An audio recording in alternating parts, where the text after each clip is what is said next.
Hoy estuvimos pasando algunos audios de la entrevista que la titular de la agencia oficial TELAM, Bernarda Llorente, le hizo al Papa Francisco en el Vaticano, 1 hora y media de entrevista, después lo pueden buscar en el portal de TELAM, pero una entrevista de repercusión mundial. Yo me quedé con un pasaje en especial de lo que el Papa dijo allí y que por gentileza de la agencia lo tuvimos un poquito antes, ¿no? Primero quiero enmarcar la situación porque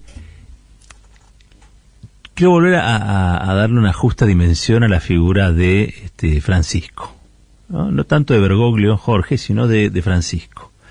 El Papa argentino. El Papa argentino, además, el Papa populista. Y además, el Papa que desde que asumió el pontificado viene denunciando, alertando sobre la posibilidad de una tercera guerra mundial.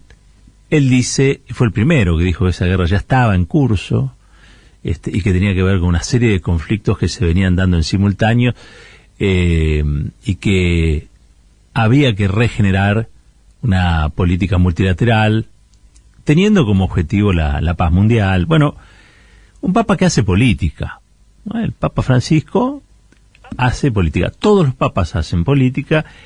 La política de Francisco es una política que, si uno la lee en clave nacional, podría decir es una política peronista. Pero él funda muchas de sus decisiones en figuras inspiradoras, ¿no? Él manda, que puede ser también el Perón, porque no, digo, pero es más compleja la formación que tiene Francisco. Él, en un punto, en una parte del reportaje, reivindica a Rodolfo Kusch. Rodolfo Kusch fue un antropólogo y filósofo argentino, recibió el doctorado, el profesorado de filosofía ya en el 48-49, un capo, un verdadero capo, porque tiene una dimensión latinoamericana toda su trabajo, toda su obra, ¿no? Yo ahora les voy a hacer escuchar el pasaje en el que Francisco habla de Kusch, pero antes les quería decir que este Papa, que tiene una dimensión mundial, reivindicó y mandó a estudiar a Rodolfo Kusch, que fue este antropólogo y filósofo que les decía que murió de tristeza. Murió de tristeza porque la dictadura cívico-militar le sacó todas las posibilidades de dar cátedra, le sacó, lo transformó en un muerto civil. Eso hizo la dictadura cívico-militar. Y que el Papa Francisco reivindique la obra de alguien que fue víctima de la dictadura y que lo reivindique como figura inspiradora de sí mismo, a mí me parece que es un pasaje muy destacable, pero muy destacable, de esta entrevista. Vamos a escucharlo. Hay un filósofo argentino, Rudolf Kusch, que es el que mejor captó lo que es un pueblo, y tiene sus libros sobre la filosofía de un pueblo, y esto creo que es lo que vivió en parte la Iglesia latinoamericana, aunque tuvo conatos de ideologización, ¿no? Por ejemplo, el instrumento de análisis marxista de la realidad para la teología de la liberación fue una instrumentalización ideológica a este camino de liberación, digamos así, de la Iglesia popular en el sentido del pueblo latinoamericano, ¿no? Pero una cosa son los pueblos y otra cosa son los populismos. Acá en Europa continuamente lo tengo que expresar. Acá tienen una experiencia de populismo muy triste, ¿no? Hay un libro que salió ahora, Síndrome, en 1933, que muestra cómo se fue gestando el populismo de Hitler, ¿no? Entonces, a mí me gusta decir, no confundamos populismo con popularismo. Popularismo es cuando el pueblo lleva adelante sus cosas y en diálogo y es soberano, ¿no es cierto?, la soberanía del pueblo. El populismo es una ideología que se mete a reagrupar el pueblo en una dirección, ¿no? Y acá cuando le hablas de fascismo, de nazismo, entiende lo que es un populismo en ese aspecto, ¿no? Ahí estábamos escuchando a Francisco en esta entrevista que le ha hecho nuestra colega Bernarda Llorente, y la reivindicación que él hace, insisto, de Kusch, más allá de lo que él interprete allí, pero señalándolo como una persona indispensable para entender el concepto de lo popular en la América Latina. Todo lo que es el espacio nacional, popular y latinoamericano debería ver en Kusch o en la obra de Kusch un elemento estructural, ¿no?, de soporte de ese pensamiento. Vuelvo a insistir, la sorpresa mía fue que el Papa en este caso reivindicara a alguien que fue víctima de la persecución, víctima de la estigmatización. A veces yo me sorprendo, porque los argentinos somos muy crueles, ¿no? Los argentinos, las argentinas, siempre somos muy crueles, pero no percibimos esa crueldad. Siempre la crueldad la estamos poniendo en algún lugar que no es el colectivo, ¿no? Entonces, como si las cosas pudieran suceder por fuera de lo que ese colectivo demanda, exige o sufre. Todo lo que nos pasó en la historia argentina tiene que ver con nosotros, tiene que ver con nosotras. Y el periodo de la persecución en el siglo XX en la Argentina, que obviamente con el Lawfare revivió, pero digo, el periodo de la persecución, el periodo del exilio, el periodo de la estigmatización pública que sucede al golpe del 55, por decir, digamos, del 55 en adelante, la Argentina vive una anomalía, pero esa anomalía se fue transformando en una supuesta normalidad. No, digo, hoy se cumplen nada más y nada menos que 48 años de la muerte de Juan Domingo Perón. Juan Domingo Perón, un año antes, había asumido como presidencia, la tercera presidencia, después de 18 años de exilio y proscripción. 18 años. 18 años. Y todo ese periodo de 18 años, sin embargo, está narrado como si fuera un periodo normal. Porque era normal que el tirano estuviese prófugo. Porque era normal que los peronistas tuviesen que elegir otras opciones, ¿no? Porque lo que se intentó, y siempre lo digo, es aplicar una suerte de ortopedia para que la gente dejara de ser peronista. Porque esa crueldad, esa ortopedia cruel, era lo normal. Porque ser peronista estaba mal.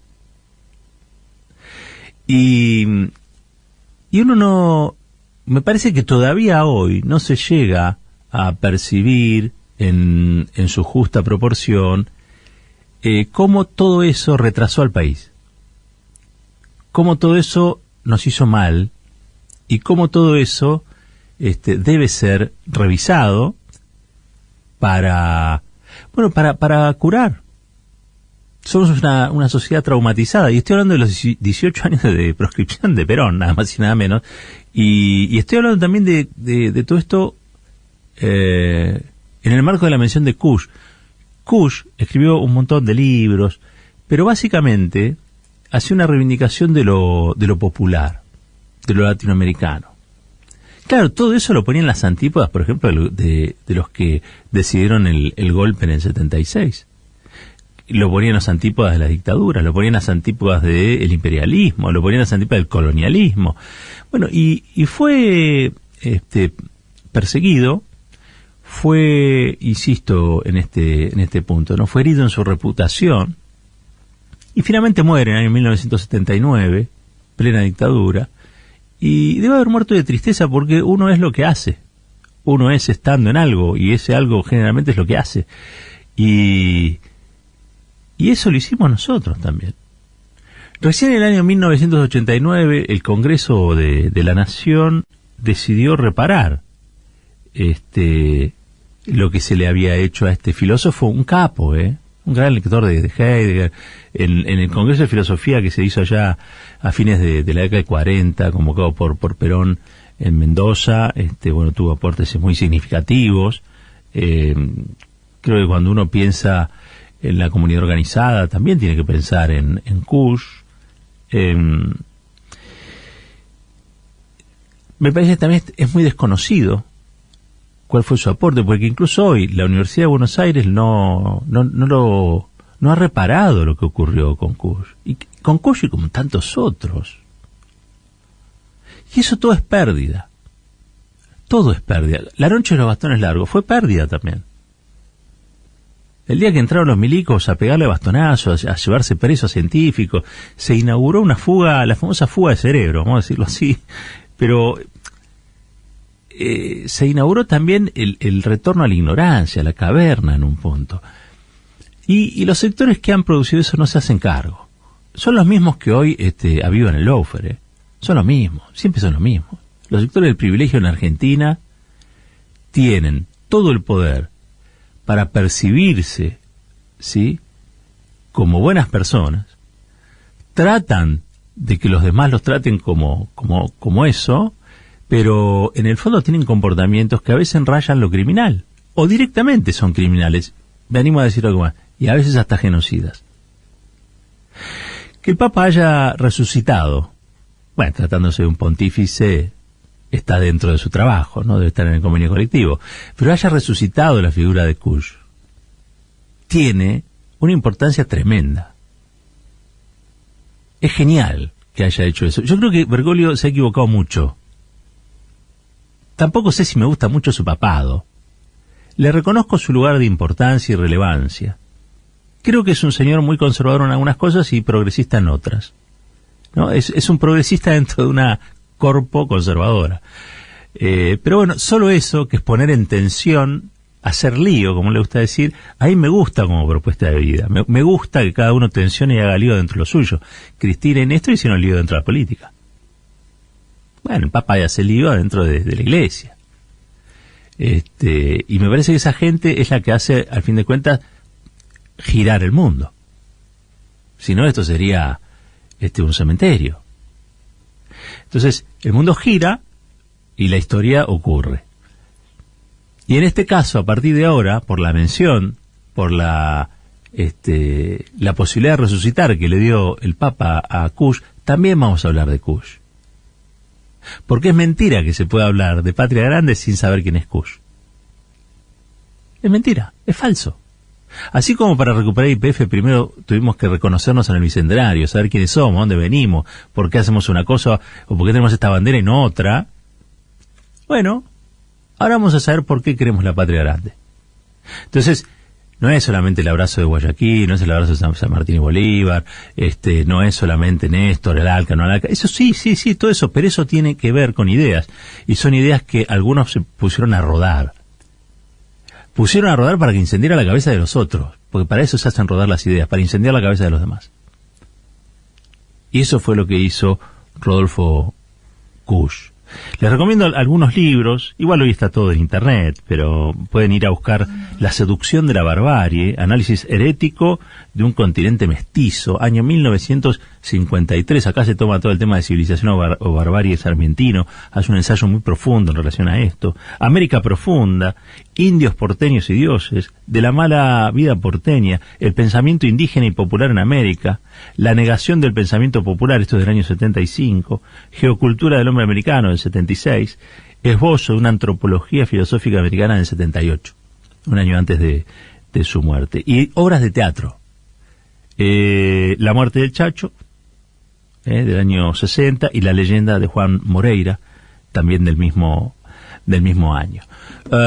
Inmenso antropólogo, inmenso filósofo, inspirador de grandes cosas, inspirador de un pensamiento nacional, pero profundamente latinoamericano, una manera de ser estando en la filosofía de los pueblos, una manera de ser también que los brutos, los criminales, los que se creyeron dioses y eran simples atorrantes, con vocación de asesinos, nos privaron durante mucho tiempo. Creo que la reivindicación de Kusch empieza por estas palabras del Papa, es un hálito de vida, es un soplo que lo vuelve a poner en discusión, pero hace falta más, porque no hay patria grande si no hay pensamiento latinoamericano. No hay patria grande si no concebimos el mestizaje en el que estamos metidos. A todos les encanta el plurinacionalismo que instauró Evo en Bolivia, y a mí me parece maravilloso. ¿Por qué? Y porque Evo entiende más a Kush que los argentinos. Por eso, a veces cuando se habla de los mapuches acá, y dicen, no, porque estaban antes, no estaban, es una discusión absurda. Ya la Constitución los reconoce como pueblos preexistentes, a otros dirán originarios. Pero está clarísimo que todos los países de América Latina son plurinaciones, y que el continente es plurinacional, ¿sí? No puede ser que algunos se reconozcan más en lo europeo que en lo latinoamericano. Está clarísimo que es una corriente más. De hecho, Kush decía, en un punto son compatibles. En un punto somos eso, somos lo que vino de Europa, pero también lo que ya estaba acá. Somos el ser, que es lo que piensan los europeos, ser tal cosa. Ir a conquistar un continente es ser, o percibirse como alguien muy importante, y el estar, los que ya estaban aquí, cuando llegaron los españoles, ya estaban, ya tenían una cosmovisión, ya existían, ya tenían una forma de ver el mundo. Bueno, ese mestizaje se dio, y ese es, en un punto, la piedra fundamental de la filosofía de Kush. Si queremos patria grande, ese pensamiento lo tenemos que conocer, y para conocerlo hay que difundirlo. Le agradezco a Francisco que nos haya dado una manito, y que cumpliendo con el convenio colectivo de trabajo de su actividad haya resucitado a un filósofo del pueblo.